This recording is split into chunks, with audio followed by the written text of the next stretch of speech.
Well, welcome everyone. Thank you for joining us today. I'm sorry that we're a little bit delayed in getting started. We are going to be going through speaking about cash flow strategies today and specifically addressing some of the concerns that you might have and ways in which you can work your way through these difficult times. We're very fortunate to have Minister Corey Wingard with us today, and I'm just going to hand over to him now to say a short welcome. Thank you, Tanya. Thank you very much, and great to have everyone online. Really appreciate you joining us again today. I'd like to start by acknowledging we're hosting this webinar on the traditional lands of the Kaurna people and pay our respects to their elders past, present and emerging. A big thank you to all those people that joined us for our first webinar just the other week. It was fantastic. We've had some really great feedback. As a result, we've rolled out this second webinar. I'm told we had 75 organisations and some 135 participants in that webinar again, so thank you all for that. The feedback, as I said, has been wonderful, and we're really keen to keep working with you as we move towards, in some cases, this hibernation type mode as we look to set ourselves up to rebound out of COVID-19. Can I also say on behalf of the Premier again, a big thank you to everyone for the way they've engaged with what we've had to do here as a state. We know the COVID-19 coronavirus situation is impacting everyone right across the board, South Australia, Australia and internationally. But because everyone has embraced this, and again I thank you for that, South Australia has got itself into a really good position. Of course, we've still got a long way to go, so no one's wanting to jump the gun or get ahead of ourselves, but thank you so much for everything you've done. If we keep doing this, hopefully we'll be in a really good position sooner rather than later to be able to look at transitioning out of this. But again, South Australia has put itself into a very strong position.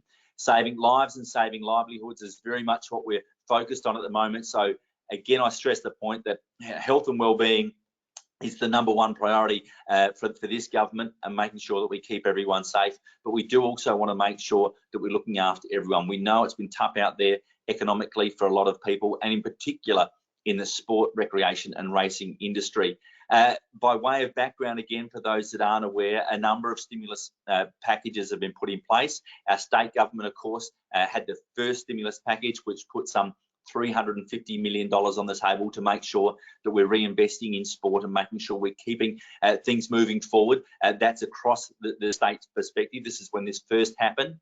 With that, we pushed forward a $5 million grant for football, cricket, netball as part of that program, which has been a huge success. Round 2 was just the people that received grants there were just announced just the other day, and that's injected some $20 million worth of funding into facilities, sports facilities across the state. So thank you to that. Round 3 has opened as well. Like I said, we're fast tracking that as part of that $350 million injection. Further to that, we've put another $650 million in, so it's $1 billion overall from the state government in this stimulus package to make sure we do all we can to keep people positioned through this, again, hibernation phase, if you like, ready to rebound out the back end. So part of that, as you probably know, is $250 million towards the jobs and community jobs support program, I should say, and that covers sport, it covers our not-for-profits, it covers all of our charity organisations as well, and we've been distributing money out of that program already, so that's going wonderfully well. Of course, federally, the $1,500 a fortnight JobKeeper program has been a huge success, and we want to make sure that everyone's working with the Office of Rec and Sport and their industry advisor group to make sure that they're in the best position to be applying that and using that. As well, from a state government perspective, of course, the $10,000 emergency grants as well. Again, I strongly recommend everyone contact their industry advisor through the Office of Recreation and Sport to make sure they can access that funding. It's going to be opening very shortly, and your industry advisor will be able to help you through that process and program. So there are a number of the things that are already happening out there. Again, I think this webinar will be a great benefit to everyone, and Tanya's going to take it over very shortly. But of course, we're just talking about cash flows and making sure we can help everyone get their head around that and put themselves in the best position so that as we do hibernate, we are ready to springboard forward. So there's a number of programs, a number of funds there that we've talked about a few times. that are on the table. If you haven't already accessed them or accessed the information about them, again, I strongly recommend that you contact your industry advisor through the Office of Recreation and Sport. And today, in lieu of the feedback we received last time, we have now got BDO helping out with this cash flow strategy program that we're going to be running for you now. So with that, I'll hand over to Tanya. Tanya, thank you very much for taking this. I trust everyone is staying healthy and well. Look after yourselves and look forward to bringing you more webinars into the future. Thanks, Tanya. Thank you very much, Minister. And welcome again, everyone. I think that there is so much support out there from the government, and wonderful to see. I think it's giving a lot of organisations hope that they can get through this, but understanding the cash flow impact and what that looks like and how you can actually use that to forecast your way through the next 3 and 6 months is certainly something that we're finding is a challenge for many organisations. So hopefully today we're going to take you through what that needs to look like, give you a few pointers and tips in terms of the areas that you might be able to delve into. And also, if you do have questions as we go through, I'm happy to keep this fairly informal and hopefully fairly interactive with you. If you do have questions, feel free to post those questions into the chat box, and I will address those as we go through. So rather than waiting right till the end, if there's things that you want to know, we're also very fortunate to have with us today Ethan Barraclough, who is an Associate Director with our Adelaide office in Business Services and Tax. So we have our residential expert on all matters JobKeeper and Cash Boost and funding. So if you do have questions, we'll do our best to answer those, but if we don't get around to them, we will circle back and make sure that we can provide information to you post this webinar. So welcome everyone. My name is Tanya Titman. I'll be guiding you through this next hour or so of looking at cash flow strategies. I have a couple of roles within BDO. One is as National Lead of the Financial Education. We're quite passionate about empowering our clients and businesses with understanding numbers, and cash flow is a key part of that. I also hold the role as Head of Strategic Innovation for BDO. So I do want to also focus today on, you know, how do we actually evolve and set ourselves up to be successful in this new world that we're sort of migrating to. So I think there's some really great opportunities there, and I really like to challenge businesses in terms of what that might look like. What we're going to cover today is really going through a new world cash flow forecast. Forecasting cash flow for many people has always been a challenging thing. It's a little bit like crystal ball gazing, I suppose. So what we're going to do is try and give you some insight into how you make that more accurate, how you can actually build a forecast that can give you some really good guidance and help build strategy from there. But it certainly is the starting point to make some decisions around what sort of funding you might need access to make some decisions around where you need to cut back, and how you can stretch the cash flow through the next 3, 6, and 12 months. We're going to look at some different strategies around a whole number of areas. We call them cash flow levers. And also look at just a few other considerations such as directors' obligations. We're going to talk around this whole concept of hibernation, involving some business models, and introduce you to a couple of tools that might be able to assist you. So as I said, if you have any questions at all, please feel free to post them into the channel, and I'll do my best to answer those as we go through.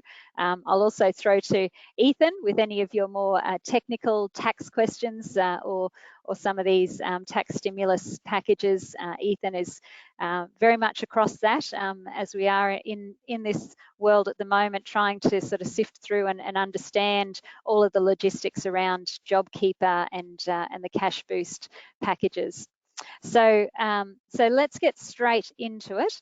What we're talking about here is really a new world cash flow forecast. And why is this different to perhaps what you might have done in the past? Well, typically for many organisations, you might have done monthly cash flow forecasting. You may not have done any sort of cash flow forecasting.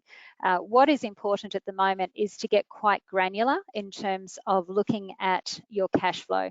And this is really all about how you can model money coming in and money going out, and stretching that and working out how far that money is going to take you through. So do you have 3 months worth of cash flow left? Do you have 12 months? Do you have 6 weeks? You don't really know that, and it's really hard with all the different stimulus packages to factor it in to see what is the impact of that on cash flow.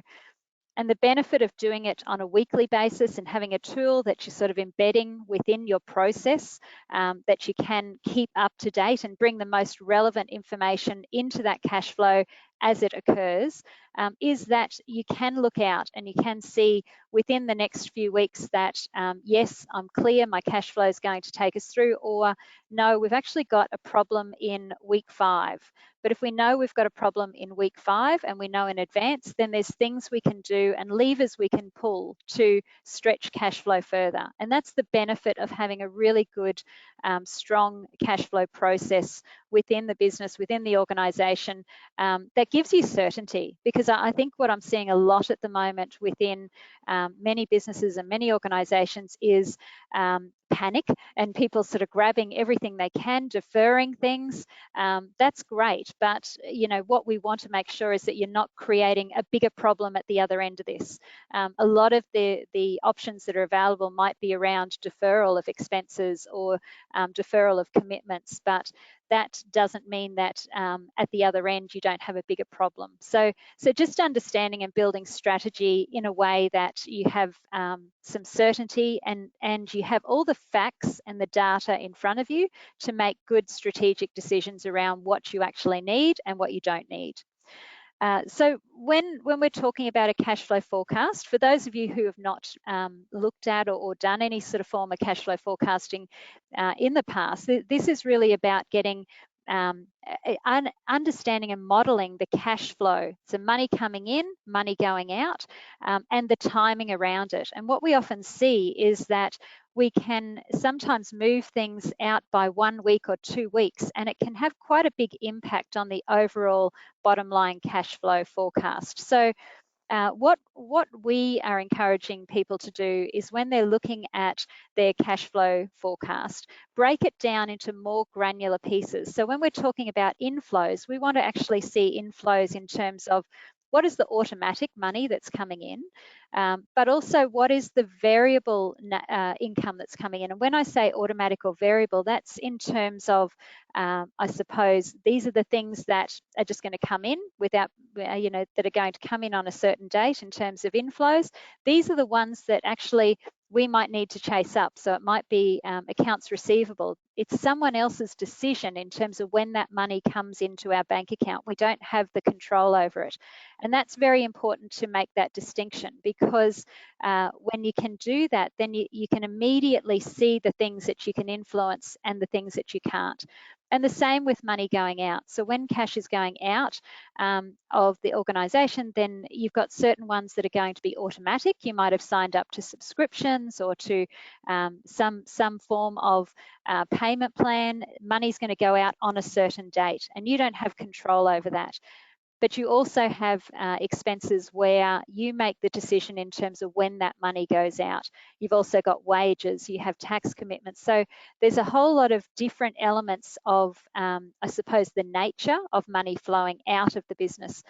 So when you break it up like this, it gives you the ability to dive in and to see the elements of the cash flow and the things that you can influence and the things that you can't. And all of a sudden it starts to get a lot clearer. When you do this on a weekly basis, then it actually really helps. And here's an example that I'm showing you here on screen of one of the models that we work with and customize and help people to build. And you can see that we've got the different elements down the bottom, different tabs that we've broken up this cash flow into to show the elements of cash flow. And it all comes together in this overriding cash flow at the end. when things are green on the bottom line, it means that we're all good. When they're red, not so good. But when it is red, there are levers we can pull and things we can do to help stretch that cash flow further.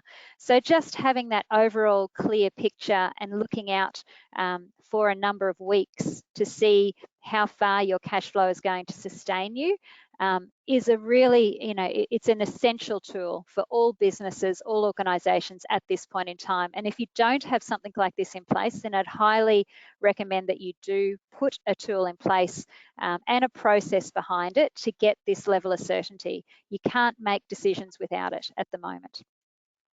So let's have a look at some of those levers. And I classify these into two categories. One is about getting more cash in, and the other is about reducing and trying to avoid more money going out. So trying to control those two levers, and we break them up into a number of different areas. So I'm going to take you through some of these. Some are going to be more relevant at the moment and others not so.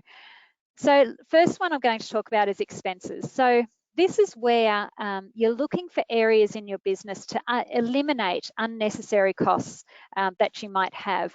And you're only going to see this by doing quite a deep dive through all of the expenses throughout the organisation and look for the things that are not necessary. Now, they might be that they're not necessary now. Can you actually eliminate those expenses for the moment? A deferral is okay if you're deferring expenses, but just understand that you're still going to have that, I suppose, that liability at the other end. So even this whole concept of looking for 1% changes, looking for the small amounts. So sometimes it might be things such as recurring expenses like software. So there's some really, I find a lot of people sign up to different things which just become automatic and they keep paying out, but they don't actually stop to think, do I still need this? Is there some recurring expenses happening that just for the moment you could actually stop? And it's amazing how much we can actually find when we start reviewing this. So I look at this and find with most organisations that I work through, when they do a deep dive and go through all of the expenses within the organisation, you'll actually find that there is quite a bit of savings that you can do.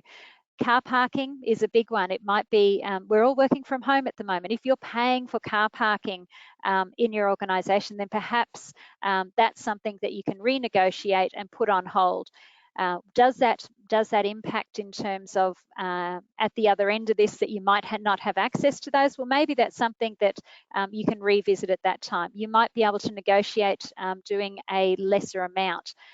Any subscriptions, looking at insurances and also rent. So if there's things that you can start to cut back on, look at those operating expenses, and certainly that's a great place to start. But you need to dig deep into almost the detail behind it. So often when you look at a profit and loss statement, it might be categorized into grouped expenditure. You might actually need to go to the transactions behind those categories in your profit and loss to actually understand what's behind them and to see what is actually needed and what isn't. So definite starting point.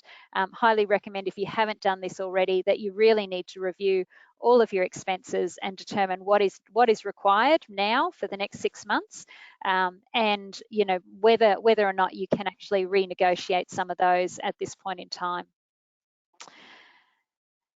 The next one that I'm going to go into is looking at a pricing lever. So, perhaps something that is a little bit more difficult at this point in time to look at, but certainly this is a lever that we talk about in terms of cash flow quite often. And this is where, we're looking at money coming in and how can we influence that? Is there any way in which we can look at evolving or changing the services that are being offered perhaps to members?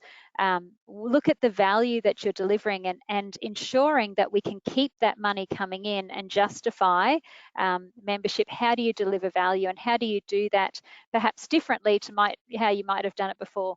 For ourselves, we do a lot of workshops for our clients, and we've always done those face to face. We've really quickly evolved and started doing all of our workshops in a virtual classroom now, and it's even more effective. We're finding that we run business as usual.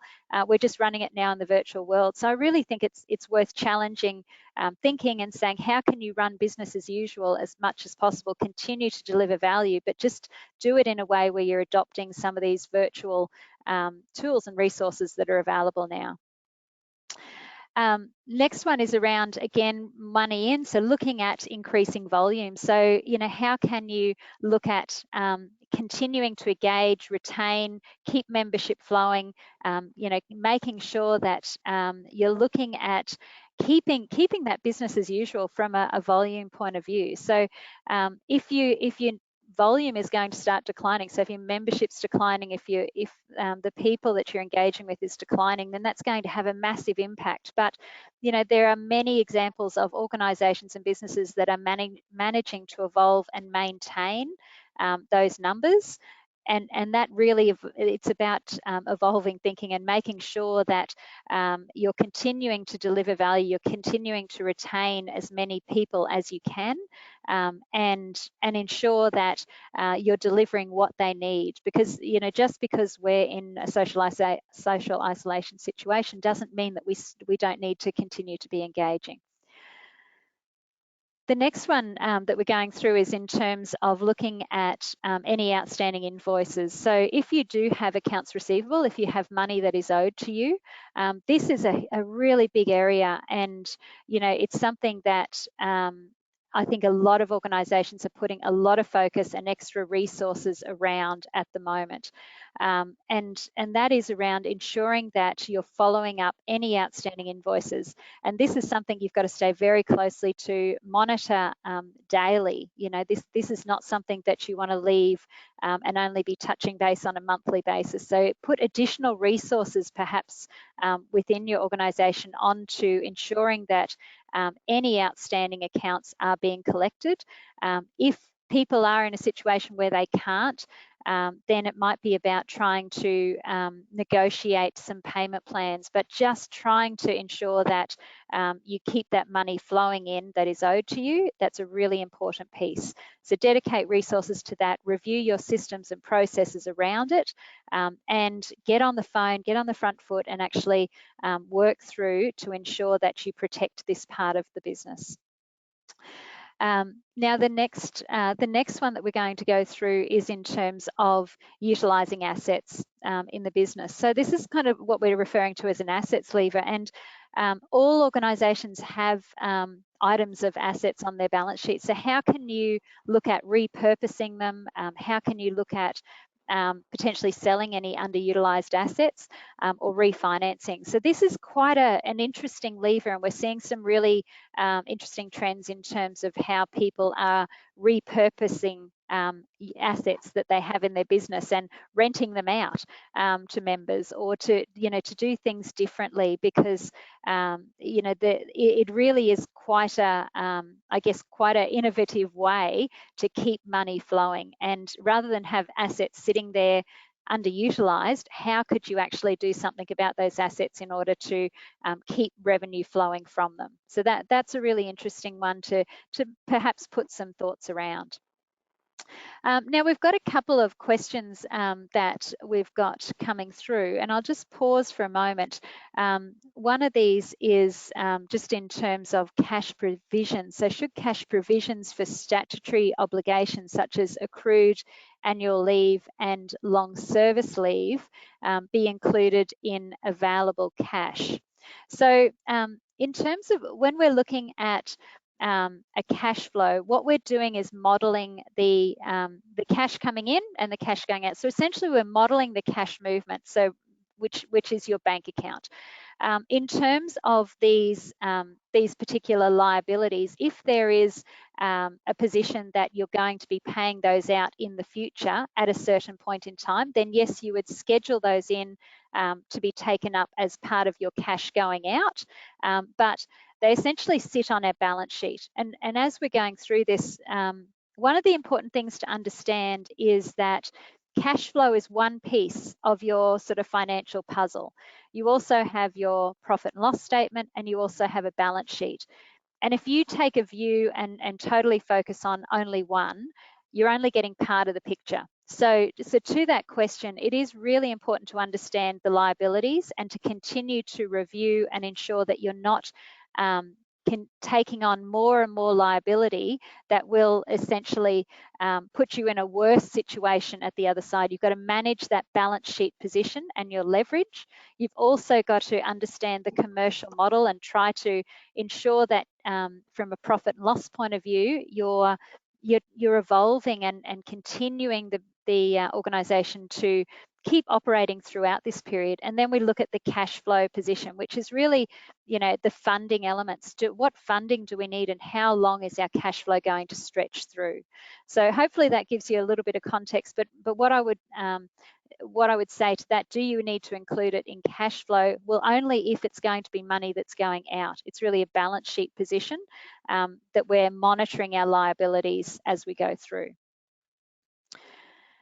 Now, the next one that I'm going to talk about is inventory. So again, another area that we look at in terms of cash flow is utilization of any inventory. So if you have anything that you're selling in terms of product and inventory, this is a really important area to understand because it is essentially cash flow sitting there. So getting that inventory moving faster, clearing any obsolete or slow moving inventory can bring extra cash flow into the organisation. So that's a really important element for those that do have that within their organisations or business, but making sure that you're managing that inventory lever as effective as possible. Turning over inventory faster brings more cash flow into the organisation.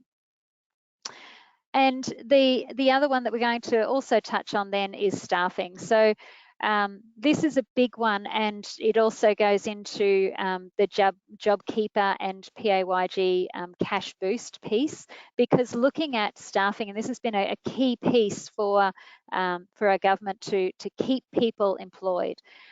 Many people, when this first hit and were really impacted, the first thing that kind of went was having to stand down staff. Now that's something that we want to avoid as much as possible. So a lot of the initiatives that are coming through are all about keeping people employed. And I think that's great because ultimately, it's the most important part of an organisation, of a business, and we want to ensure that, we keep those people there so that at the other side, we still have the business operation. But what we've got to do is look at how do we utilise those resources. So we've got JobKeeper, we've got all these great initiatives. That's great. But if they don't have anything to do, how do we best redeploy people and keep it productive through this period? And I think there's plenty to do. Often we don't get a chance to stop and breathe and look at processes and systems and how do we evolve business models. There's so much that we can do to utilize resources and make the most of this period of hibernation, if that's what it's looking like for you. But really important, I suppose, to look at the staffing levels, to look at the hours, to make the most use of those resources, and to tap into things like JobKeeper and the PAYG cash boost. All right, so what we're going to just talk about, so there are levers that we look at from a cash flow perspective. The starting point, again, is actually getting the cash flow in place, and then we can start looking at all of those strategies, and there's the 7 levers there that we would look at in terms of stretching cash flow further. But without the data, without the facts of having that weekly cash flow, it's very hard to actually see your way clear. Now, some further strategies that are a bit more specific for what we're looking at now is things such as standstill agreements. So these are essentially negotiated payment holidays with some of your suppliers or creditors. Typically we're looking at landlords, our suppliers, or some of our statutory type creditors such as tax. Now, this is great because it will have an immediate impact for you. It will solve some issues in terms of having to pay those amounts out for a period of time. In order to do this, it's really about being fairly proactive, being transparent, having those conversations and negotiating an arrangement that will enable you to stretch your cash flow further. But the important thing to understand is that these are deferral mechanisms. They are going to create a snowball effect at the other end. But and in order to do it, you still need to have this cash flow to start with. So you need to be able to go into this in order to negotiate a standstill agreement and to sort of have these negotiated arrangements. You need to know what you're asking for, and again, starting point, have that weekly cash flow plan. You can model it. You can say, well, what if I was to be able to have a payment holiday for this next 12 weeks? What does that do to my cash flow? So being able to have a tool that you can model that in and do some what if scenarios, so you can be certain when you're going into a negotiation that you can actually stick to what you agree to, and that's really important, that you can validate and stick to those arrangements. So think about that. Sometimes it might take a couple of attempts to get those agreements in place, but it's all about really being upfront, being proactive about it, and having the facts in front of you so you can work out what the best situation is. Looking at sources of capital, so ways in which you can bring more money in. So there's also some great government initiatives there in terms of getting funding, understanding how much is enough to get you through. So, you need to be certain and have that information to be able to put that into your cash flow projection to say, so if I get this amount of money in, then, essentially how far is that going to get me through? And you want to make sure that you have enough that is going to get you through and not too much. So getting some certainty around that and looking at all other options before you get to this point, I think is really important. I know that many people are jumping in and wanting to grab some of these funding sources and great initiatives that are out there without actually stepping back to say, do we really need it? And have we done everything necessary before we get to that point of taking on some extra funding? So really important to understand that right at the outset. Looking at the balance sheet and seeing whether there's other options there to generate cash, and looking at both the state and federal options in terms of initiatives through the stimulus packages that are available. Now, a question that's just come through here, I'll just pause for a moment. How do not-for-profits that rely heavily on government grant funding, which is paid up front, i.e. the first quarter, demonstrate downturn in revenue post the COVID-19 to access JobKeeper assistance? Look, really great question, David. I think that this is something I'm going to hand over to Ethan for this one, because he is much closer to all of the latest legislation that's come out. But I think this is this is certainly a commonly asked one that we're finding at the moment. So Ethan, I'll let you comment on this one. Yeah, thanks, Tanya. So with your question there, David, I guess around that, first thing's probably just considering in terms of a not-for-profit position. If you are sort of registered with the ACNC as a charity, well, you're only looking for a 15% reduction in turnover there. If not registered as sort of a charity under the ACNC, well, yeah, we're looking sort of at the 30% like any other normal business there. I guess with the JobKeeper, it's been designed for sort of a 6-month period running from April through to the end of September. So we've got sort of a 6-month period there, so that will have some impact on sort of what or any assistance you potentially could get sort of post 30 June, or I guess post sort of COVID-19, given that we don't know the sort of the full timeline of how this will affect, but obviously the government has outlined that this will run for a 6-month period. So obviously outlining that a lot of government funding is paid up front, that you're still going to need to be looking at sort of your activity statements across the next sort of month, quarter, that it's all looking at sort of a comparable period. So in sort of this situation, depending on sort of the level of income, there might be potential to get access up front or early, or if not, potentially looking at it from 30 June onwards, and there potentially could be scope to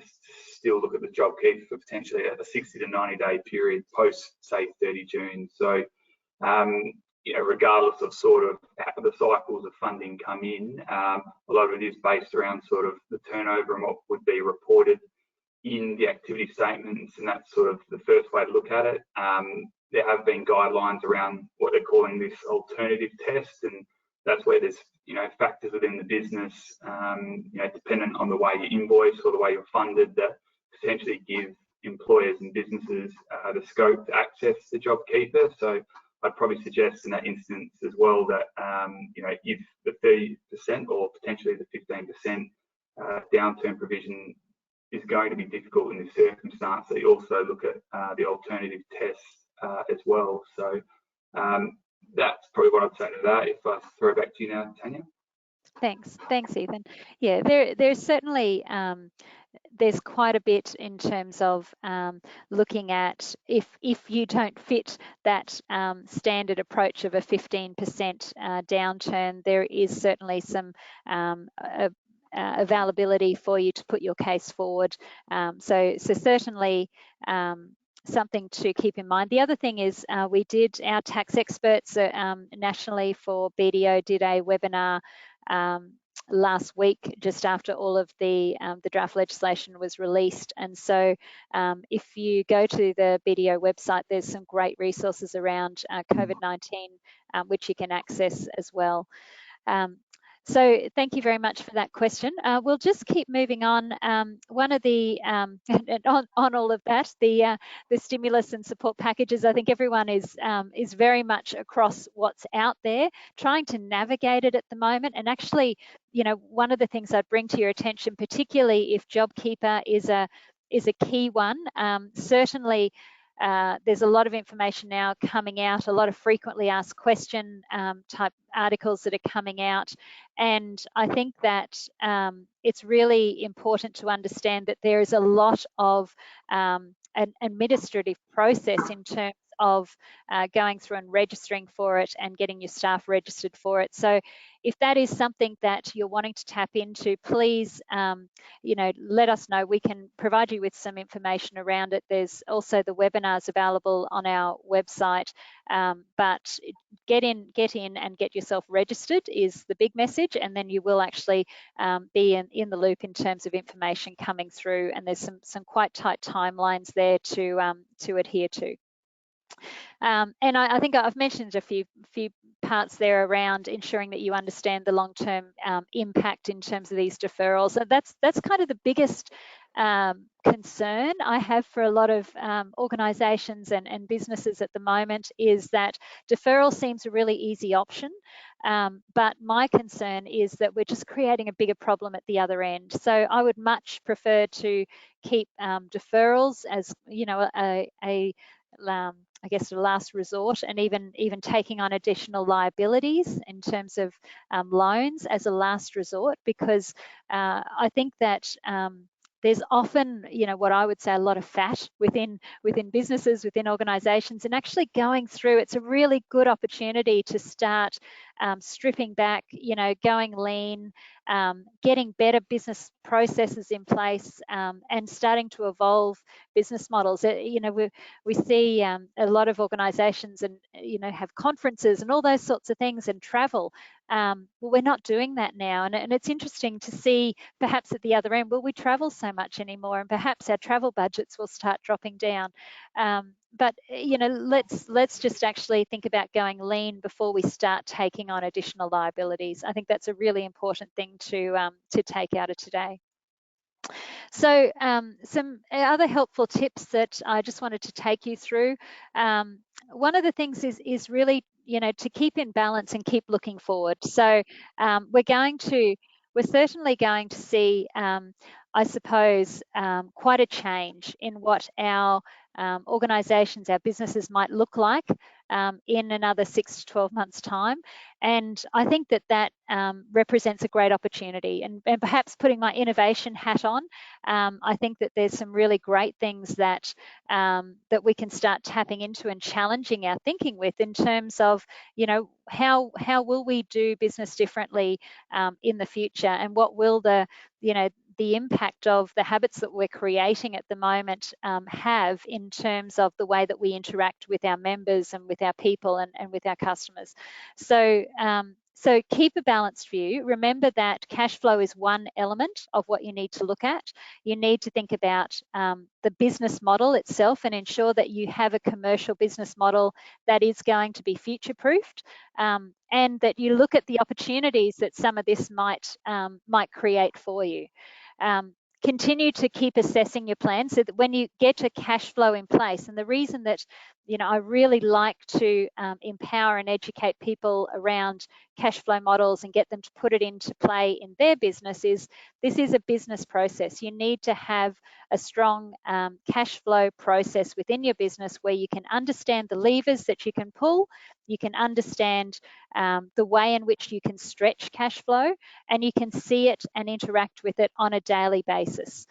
That's a really important process that should be in your business. So if you don't have it, first step is just get that data in place.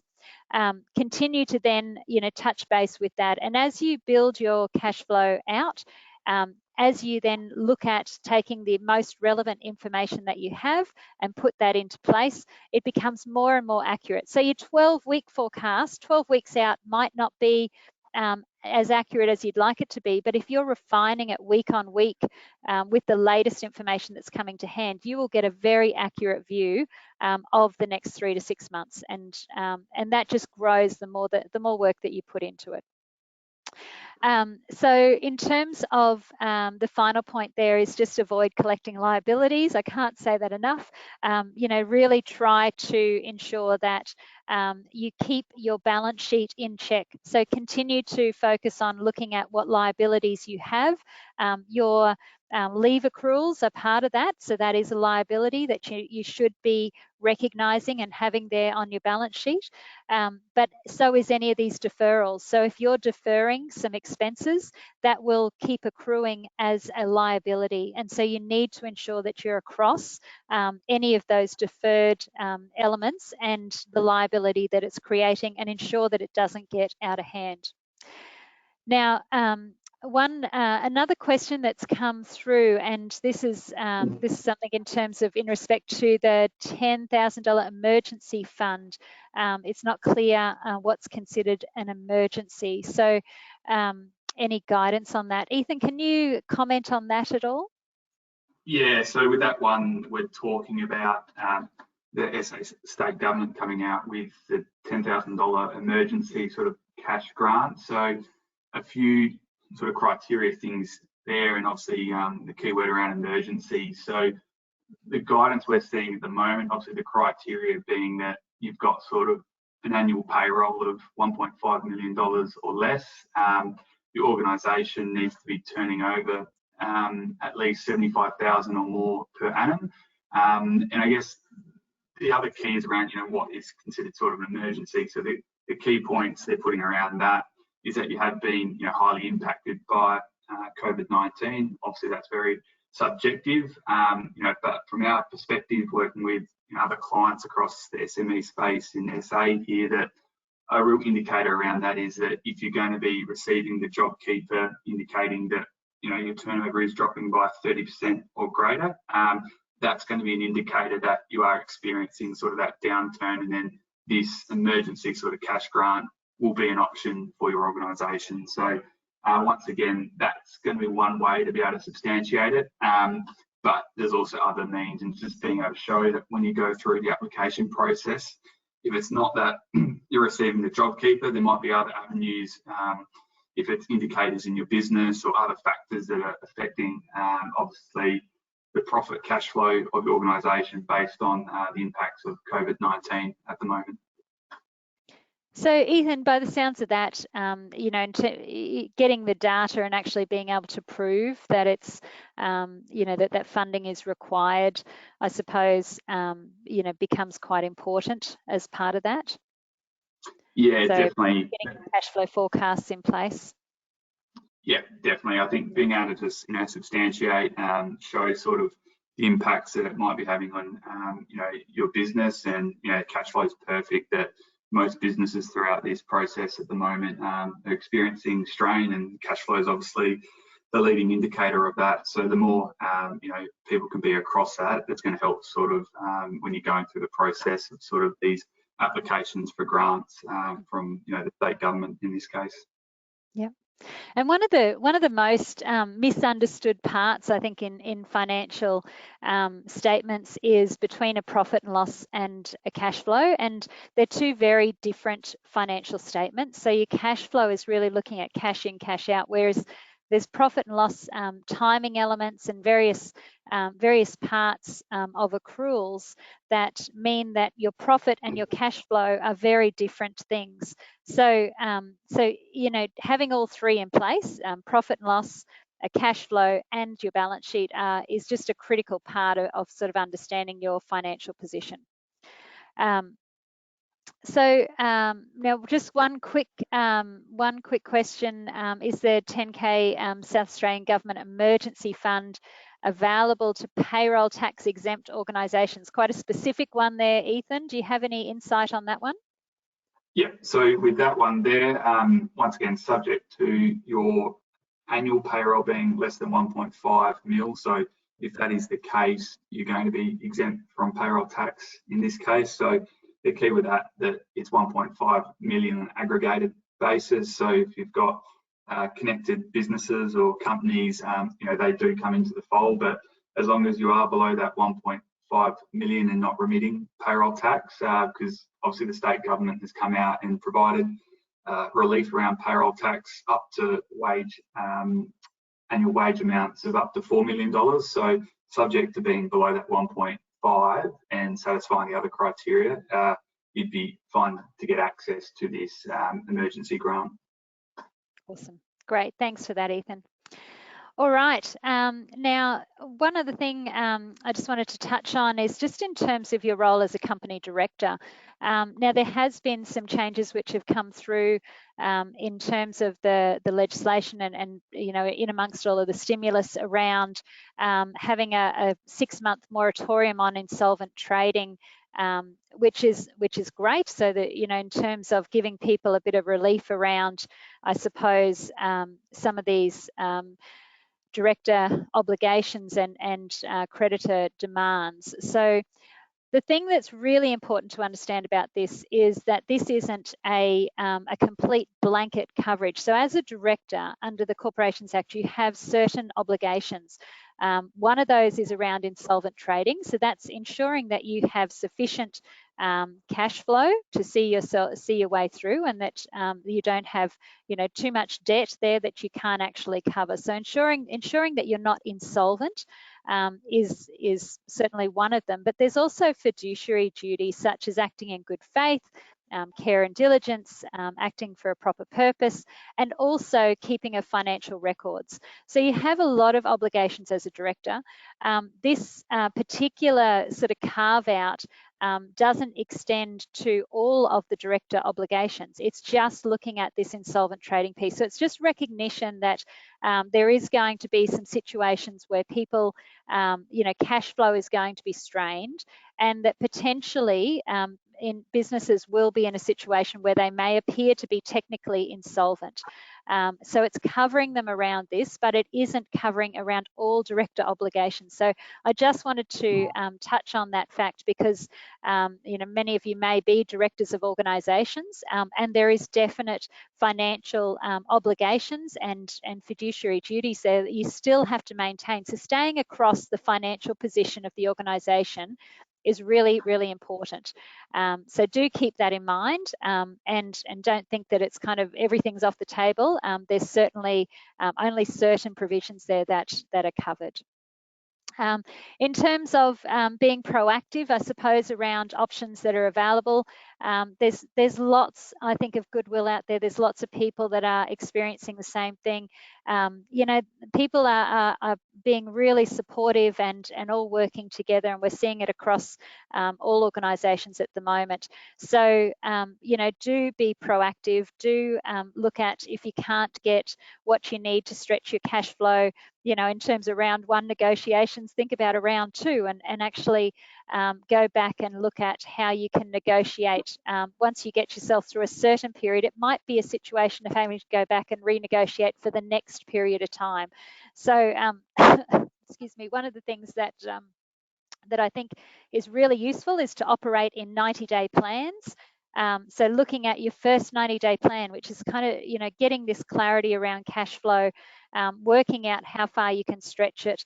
And then, once you've got some stabilization and some, I suppose, looking at all of the elements to stretch the cash flow through that first 90 days, then it's into the next 90-day plan. And that might be around still doing some stabilization, but it also might be starting to turn your mind to some business model innovation, to look at, what types of things could you be doing to evolve the business and the business model to the other side, and what things might need to change about how we do things in an ongoing way. So 90-day plans are a really great framework, and it just compartmentalizes things so it becomes less overwhelming. In terms of next steps, so we do have, we run virtual workshops. We're at the moment working with the Office of Sport, Recreation and Racing to come up with an option to provide these workshops for you, where we actually will build these workshops, build the cash flow forecasts in session in a short period of time, bring our advisors to the table so that we can give you these tools to embed within your organisations to give you the clarity as a starting point to work out where to from here. Because if you're trying to make decisions without these tools in place, it's almost impossible. And a great example of that, and in terms of the cash flow plan that we work with, we've built in, and this is on screen, an example of one of the pieces of our tool where we've built the calculators into it. You can work out by entering in a couple of boxes what the cash boost payment looks like and how the timing is going to come in and affect your cash flow. Likewise, we've done the same with the JobKeeper. So to try and give you some clarity around the timing and how this JobKeeper payment filters through and works into your cash flow, we've built the tool, and we provide the workshops where we bring you in collaboratively, face-to-face in a virtual workshop, and work with you to build these tools so that you have this as a business process to take away and to continue working with. And JobKeeper is one of them that is really hard to get your head around, because you have, you've got my wages going out, you've got a delayed subsidy or reimbursement that might be coming in, you've got some people that might qualify, some people that don't, and then you've got the PAYG withholding, which is also a different timing in terms of when that gets paid, but then you've got the cash boost that's coming in. So all of these elements make it so hard for people to kind of get their head around and understand what exactly does my cash flow look like. So, what my approach is, when I find it hard to get my head around it and trying to do this mental gymnastics, I think, well, surely everyone else must feel the same way. So we build the tools and we take them out to the organisations and the businesses that we work with, and we embed it in their business. So this is a business tool. This is not an advisor tool. And you can see what it culminates in is this nice, clear 52-week cash flow forecast that is a process that you work on and continue to build week on week. So we just think this is an essential starting point. Our goal is to get this within every organisation out there as a tool, so at least they have a starting point around the data that they can then make some informed decisions with their advisors, with their people, and it's not so overwhelming. When you can see your way clear and you know that you've got levers that you can pull, and you know that there's stimulus that you can have access to, then you can start stepping back and making really good strategic decisions that impact on cash flow. So that's all that I wanted to cover off on, excuse me, today. if there are any final questions, I'm happy to take those, but my contact details are there on screen. I'm more than happy for you to reach out, and I can provide you with any of the information. We've got, throughout BDO, we're very fortunate to have a very large team and some really great tax gurus that provide all of the insight and interpretation around things such as the JobKeeper. Ethan is based in Adelaide and local there, so anything specific within South Australia, Ethan can certainly assist with. But you know, if there is anything at all that that you would like to have access to or just need some more information around, please reach out and we're happy to support you. Final question. I think this 10,000 emergency fund is running hot. Everyone's keen on this one. So Ethan, if you'd like to just address that last question in terms of the emergency fund there. Yeah, thanks, Tanya. Yeah, so this question is based around, is that limited if you are getting access to sort of the ATO waivers? It's actually quite the opposite there. So effectively what the state government's saying here is that they're expecting, you know, all sort of organisations affected having that sort of 30% or greater downturn are going to be getting access to JobKeeper and the cash flow boost and these other sort of federal stimulus packages. But at the same time, it doesn't limit you in terms of getting this sort of once-off $10,000 grant from the state government. Like I said earlier, the real sort of criteria around is that you're not sort of receiving any other local stimulus. So part of that is if you're receiving sort of relief around payroll tax, well, you're not going to be able to get access to this grant. But yeah, the state government are saying that, you know, you are going to be deemed to be highly affected if you are receiving federal packages such as the JobKeeper package. So that's not going to deter your organisation from being able to get access to that $10,000 grant. Great. Thank you very much, Ethan. So look, thank you very much everyone for your attendance today. If there's anything we can do to assist, please reach out and we'll connect you with the right information and the right people, and all the best with moving forward. Certainly, I hope that strong message from today is get the facts first, so get that cash flow forecast together, and ensure that you've got a weekly process in place that you can start making some really clear and strategic decisions around. So thank you very much for joining us, and we look forward to speaking with you soon.